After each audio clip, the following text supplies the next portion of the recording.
Welcome to another episode of Dr. Brook on the Block. It's time to grab a seat, buckle up, and take a ride with me through the wild, wild west of the Web3 universe, where we're going to learn all about coins and tokens, NFTs and contracts, digital real estate and the metaverse, and so much more. There's a lot to get through on the block, but I am here to pave the way and help you avoid those nasty pitfalls and rug pulls so you don't get hurt. I'm going to also introduce you to some interesting characters along the way. Are you ready? Your ride starts now. Hello, Dr. Brook again with another episode of Dr. Brook on the Block. Are you ready to take another ride on the roller coaster of the wild world of Web3? This is going to be super excited, and I'm very grateful that you are here, that you are deepening your knowledge of the crypto, blockchain, NFT world. And we're going to dive into NFTs again, but more in depth than we did in episode 3 of the show. If you want to catch up with those episodes, be sure to check out episode 3 where we talk all about NFTs. But today I really want to talk about just the concept and the idea of what NFT ownership really truly means and what that looks like. Because I have had numerous conversations with friends of mine that don't yet quite understand the NFT world and what it means to hold a certain NFT, whether it's from, a organization or a community you're a part of, or maybe it's a gaming NFT, and you're trying to understand that more. So I want to dive deep into the current and future uses of NFTs, and then also what we're looking at into the future.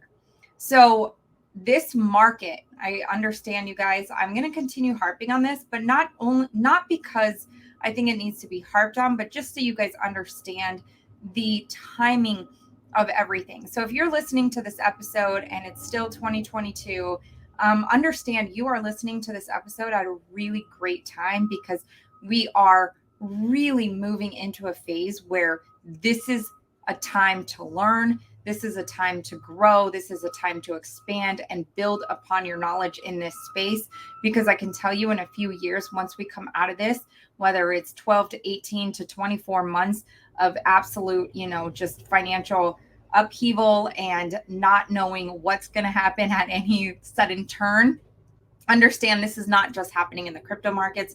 This is happening globally in the entire financial markets. And we don't yet know officially if the United States is in a full recession. But regardless of that, we've made it through other financial turmoil moments in history. And I mean, if you really want to talk about the whole industry as a whole, with the financial markets, November, the end of November is when we hit really like all these all-time highs, and we've been gradually going down since then. So if you want to look at it, we're already like 6 to 7 months into it. So that's cool, right? Like 6 to 7 months into a recession or a bear market. So maybe we have like just another year to go.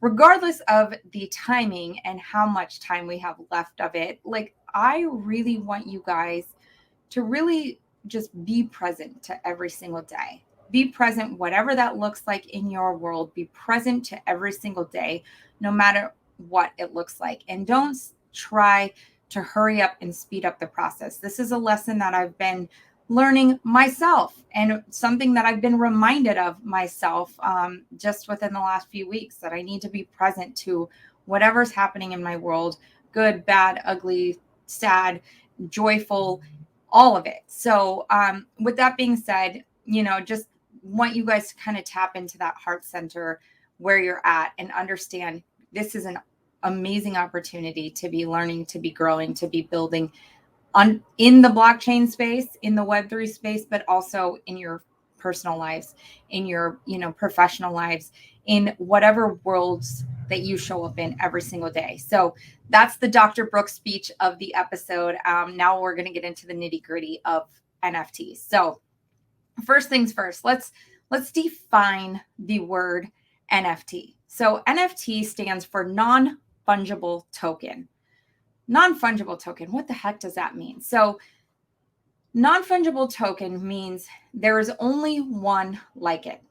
There is not any other one like it. Now, people can say, well, hey, that image looks the same as that image. And that might be so in some NFT spaces or in some communities within Web3, is they will mint, like, let's say a series. Mint means they create something on the blockchain for you to purchase. So when you mint an NFT, you're actually purchasing that NFT. But let's get back to the definition. I don't mean to go into deep webs right now. We're going to connect all these dots. So when a creator creates an NFT, and let's say they create 10 of the same exact pieces, those 10 pieces may look exactly the same, but they have different address locations to them. So they're unique in their address location. And a lot of them, and forgive me for using the example of the 10, but a lot of them have different traits or different looks or different rarities to them that create this uniqueness about them. So the reason why, if you've ever heard people talking about someone spending, $69 million for like a digital image, it's because there was value to that buyer to buy that image, right? It's like economics 101. The reason why we give a dollar bill up is because we find that the value for what we're giving that dollar bill up for is greater than the actual dollar bill. So understand, NFTs are no different than us going to our local grocery store and saying, you know what, we want this, and we value that more than we value our cash or our, credit cards. And so we're willing to pay the price for that. That's what NFTs are. So NFTs, there was a big, huge, bubble or blow up of NFTs over the last year. I would say 2021 was like a really big year for NFTs, and a lot of people were making a lot of money purchasing and flipping NFTs.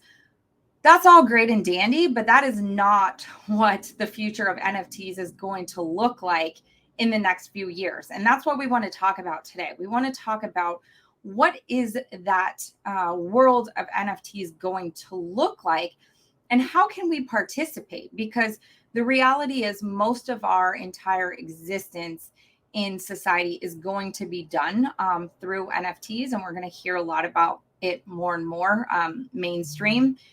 For those of you who might have some friends or some acquaintances telling you the crypto market's going down and, be careful and all these kind of things, I would then anchor you back to the fundamental truths on blockchain technology.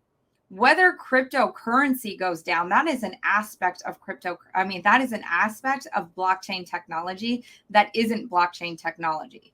So if you need to understand blockchain technology a little bit more, the very first episode I did on this podcast, we're on episode 16, go all the way back to episode 1 and get a better understanding, deeper understanding of blockchain technology, because that is just a huge, big myth. And I'll be probably quoted saying that in years to come when people, are then going, oh my gosh, Dr. Brook, you were right. Why didn't we listen to you? So take this knowledge, take what I'm teaching you here today, and really run with it, because you have an opportunity to make some incredible income in the process.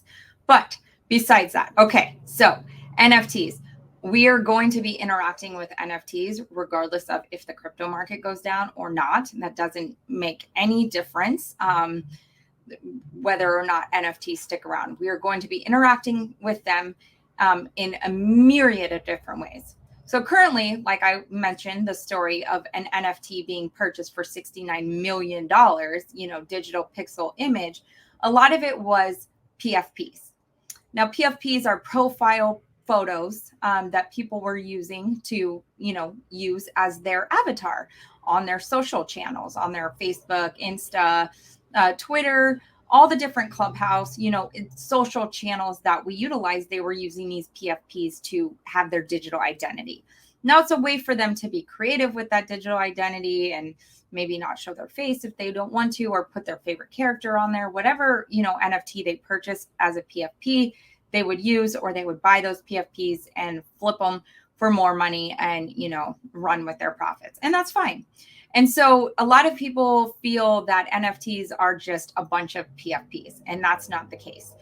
many NFT projects are actually communities. They're built in communities. And actually, a lot of people in the creator spaces are creating NFT projects to build out that community, to build a stronger community. Now, why would a community member, let's say you're part of, an organization at your child's school, like the PTO, like why would the PTO care to have an NFT or to have that community aspect? Well, for a myriad of reasons. It's no different than us. Let me use this example first. It's no different than us like going to our favorite band's show and buying a t-shirt and then wearing that around town and going like, yes, I'm part of the clique. I'm part of the like whatever it is, right? I say clique because for those of you who don't know, my favorite band is 21 Pilots, and 21 Pilots calls their group or their fans the Skeleton Clique. And so, we're part of their clique. And so as, 21 Pilot fans, especially when we're at shows, like you identify, right? So it's an identification part. Now, PTO may not be the greatest example, although I do believe that PTOs in the future will probably have their own NFT. It's kind of like school mascots, things like that. And so excuse me, you get certain perks for being part of that organization. And so as a PTO member, maybe you get perks to, being able to go to the school events or having like excess things going on. I'm going to throw the PTO example out the window for a moment because I think it's a better example to say like for instance, let's talk about being a community member or like a VIP member at your favorite sports team's events. And so now as an NFT holder, you can go to X amount of games all for free in the VIP box with food and drinks unlimited, and have access to the players, have access to like really cool perks and benefits as a holder. So that is one big aspect of NFT ownership, is really the community aspect, what it's looking to create. So the other current uses with NFTs right now is in gaming, in the metaverse. People are, really purchasing assets for the games. And for those of you who might be going like, well, I don't care, like I don't play those games, understand that there is a generation behind us that is now coming up into the ranks, that are kids that have grown up on Roblox, kids that have played Fortnite, kids that are like paying all kinds of like dollar bills out of their allowance to get avatars in these games.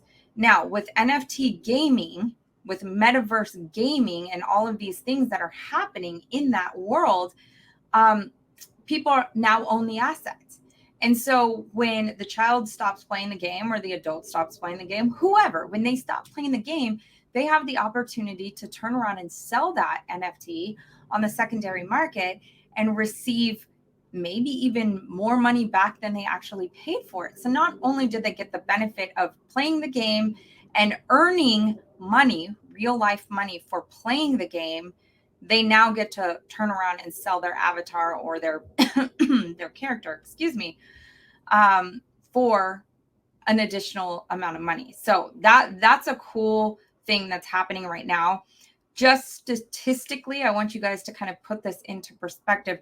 Statistically, right now, we're sitting on about 23 billion. I'm going to say maybe even like 20 billion. It could be a little lower than that, just because the value of this number that I got was based off of like April numbers, and the market has gone down significantly since April. But let's say around like between 18 and 23 billion dollars in the metaverse gaming, right? All of the games that are coming out in the Web3 world for blockchain are all part of this metaverse gaming that has a 18 to 23 billion dollar market cap.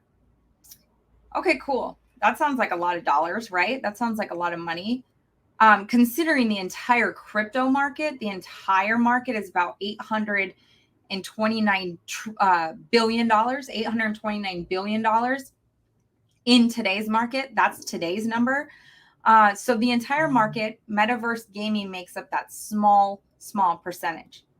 That percentage is going to grow significantly as we move out of this bear market and back into a bull market when the economy recovers after all of this, whether it's 18 months, 2 years, or a few extra years after that, who knows? But that gaming space is going to skyrocket. Okay. The current gaming space right now, current gaming, and I'm talking Roblox, Fortnite, all the video games like GameStop, all of that combined, the Web 2, PC gaming, all of it currently sits at $201 billion. $201 billion. So you might be thinking, okay, 23 billion, 201, that's not a huge difference between. I mean, they are big numbers in between, and these are billions of dollars, not millions. So it is pretty significant. But that number for PC and Web 2 gaming is expected to increase up to $435 billion by 2028. I mean, 2028 is 6 years away, guys. 6 years away. My daughter's going to be 17 years old. That's insane.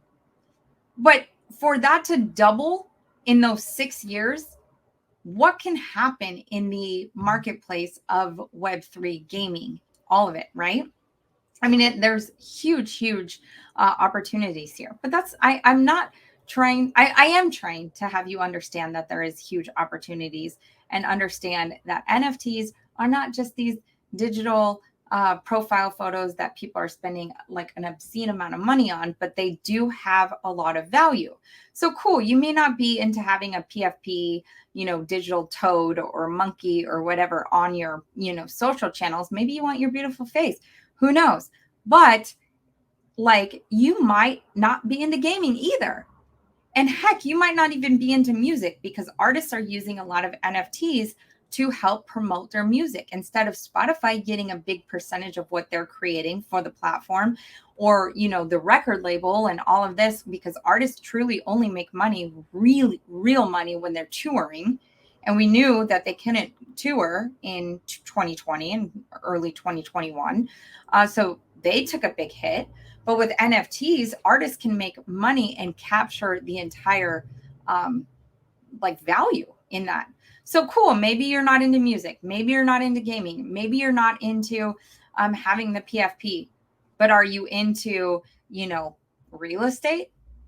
Are you into actual real estate? Now, virtual real estate, people are buying virtual real estate in the metaverse, but that is going towards that $23 billion market cap that we talked about. So yes, people are doing that. Yes, there's value in it in the future.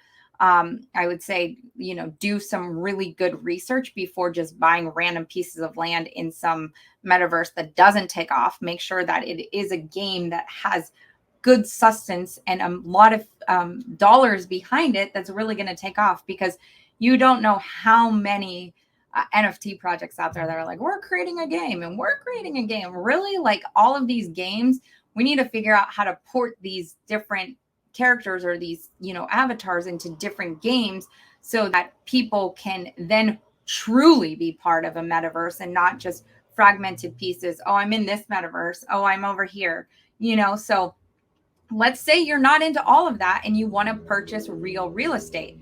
Well, NFTs and real estate, not virtual real estate, real estate ownership is going to be done with NFTs in the future.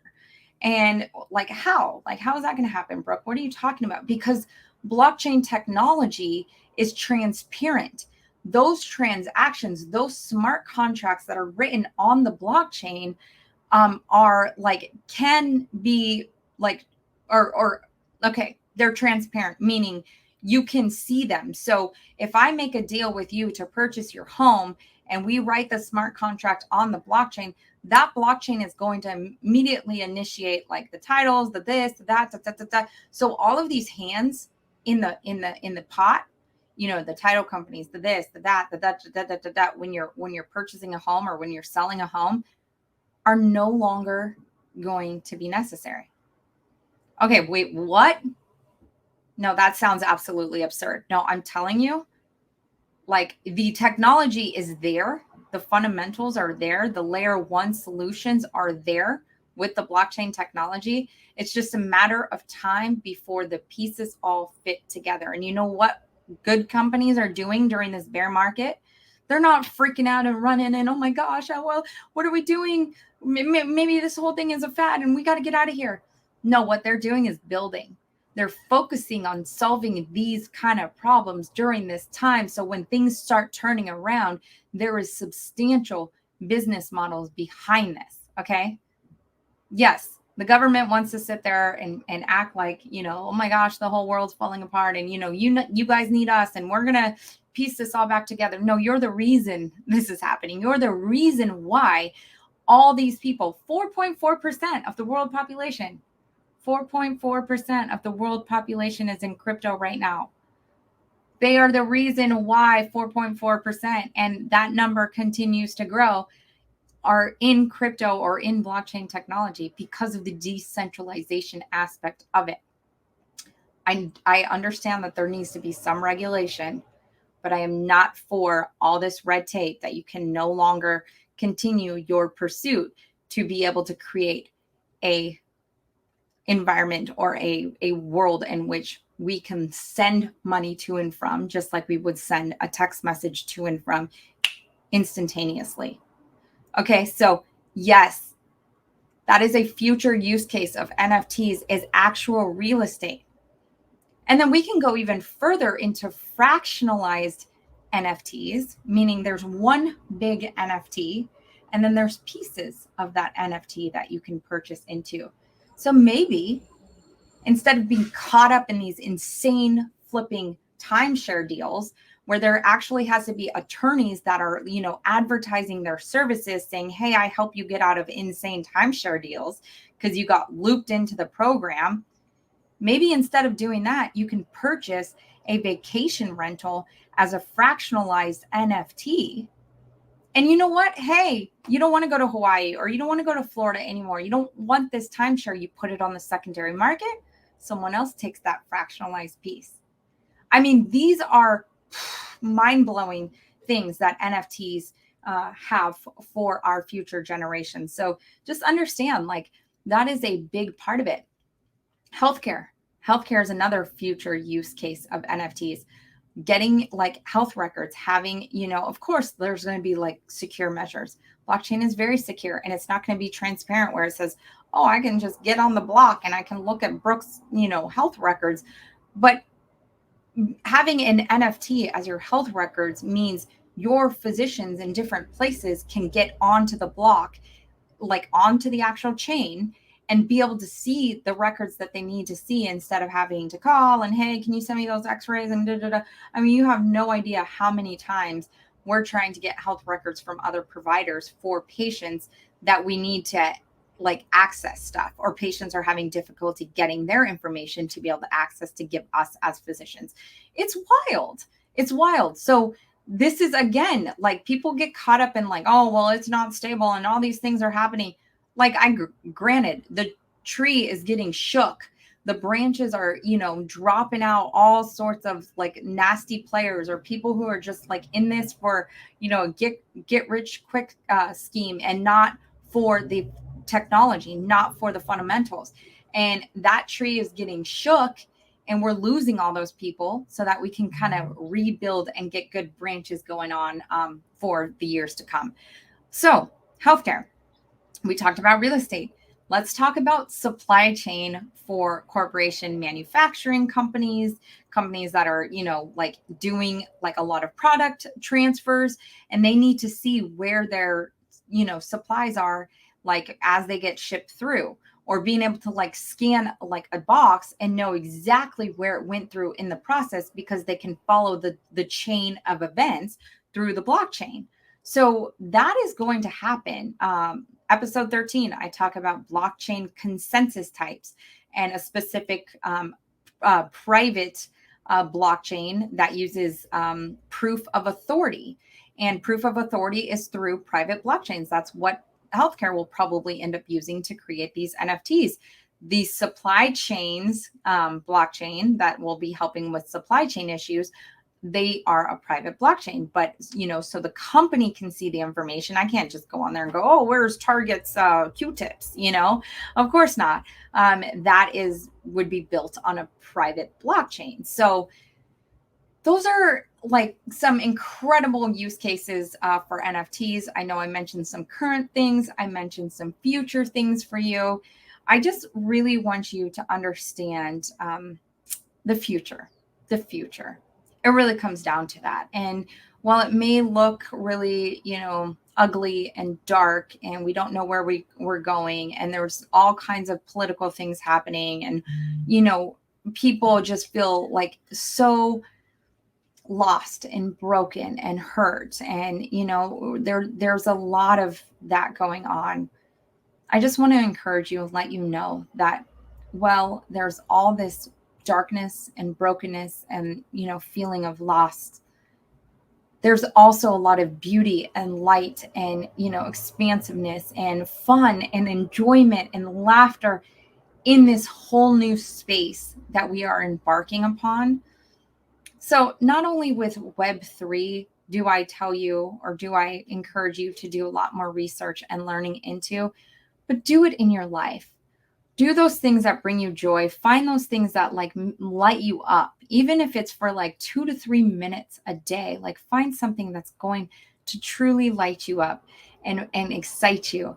And, I really hope that this little lesson, this micro lesson I gave on NFTs today really helps you kind of go, I wonder how I can use that.